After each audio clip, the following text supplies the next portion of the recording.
ChatGerry, reflection of my medical research work in 2025, number 1488, VPT sharp 049, January 1, 2026, Gerald C.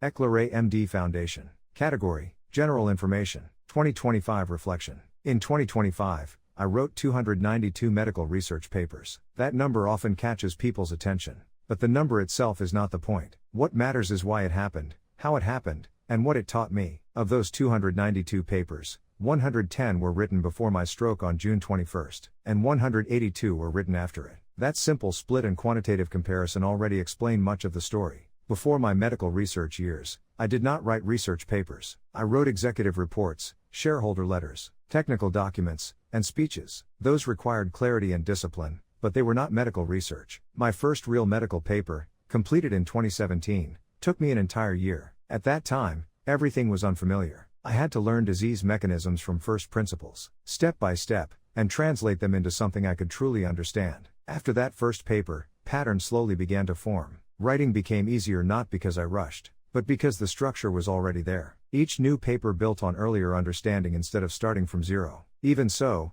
2025 was different from all previous years. After my stroke on June 21, 2025, most people would slow down and focus only on recovery. Instead, something unexpected happened. My thinking became clearer in certain ways. Pattern recognition accelerated. Connections among medicine, engineering, physics, and lived experience became more direct. The gap between observing something and understanding it grew shorter. As clarity increased, productivity followed naturally. The papers written in 2025 were not repetitions. They described disease as a continuous process that flows over time, slowly accumulates internal damage, and sometimes fails suddenly. Much like a structural collapse or a machine breakdown. They explained strain, stress, energy buildup, and sudden failure in simple human terms. Many ideas stopped being numbers on a page and became pictures in my mind, or more accurately, a moving movie rather than a still image. I also included honest post-stroke observations that no textbook or institutional study could provide. Over time, repeated observation turned into intuition.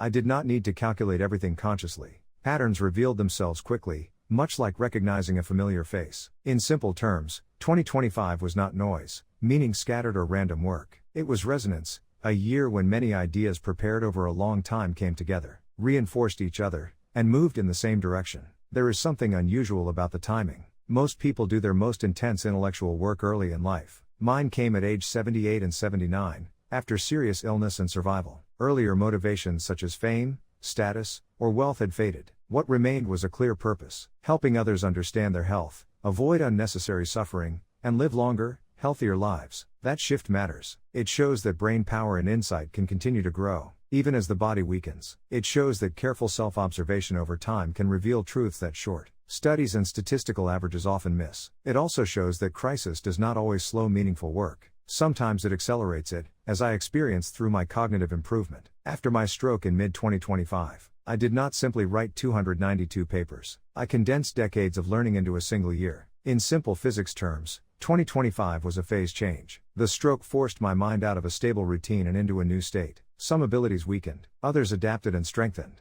Through that reorganization, my thinking became more focused and efficient. This change was not mystical. It was observable in daily life. During the last 6 months' recovery, I treated myself as a living laboratory. I carefully observed memory changes, cognitive improvements, physical fatigue cycles, emotional controls, blood pressure fluctuations, sleep and exercise balances. I applied the same discipline I once used in engineering laboratory experiments, but with one subject and continuous time. What became clear was that recovery is not linear. Good days and bad days follow patterns. The brain reshapes itself gradually, much like materials under repeated load. The year 2025 also clarified my motivation. Earlier in life, I wrote to lead organizations or attract investors. Later, I wrote to understand disease. In 2025, I wrote to learn more clearly, preserve what I had learned, and help underprivileged children while time allows. Purpose proves stronger than ambition. Purpose sharpens focus. It asks what needs to be said, not how it will be received. I do not expect to repeat 292 papers in 2026. I do not need to. This year completed a chapter that might otherwise have taken a decade. What remains is refinement, application, and sharing what matters most. If any part of this experience helps someone recognize early warning signs, think more clearly about their health and recovery, or approach illness with greater understanding, then this work has achieved its true purpose. Disclaimer: I write this article not for fame, but but to share what I have learned so others can understand health, prevent disease, and live better lives. This content is provided for educational reference only, and does not constitute medical advice. No doctor-patient relationship is created. You may share this article freely, but it must not be altered, edited, or republished as your own. All intellectual property rights and copyrights belong to the author. Gerald C.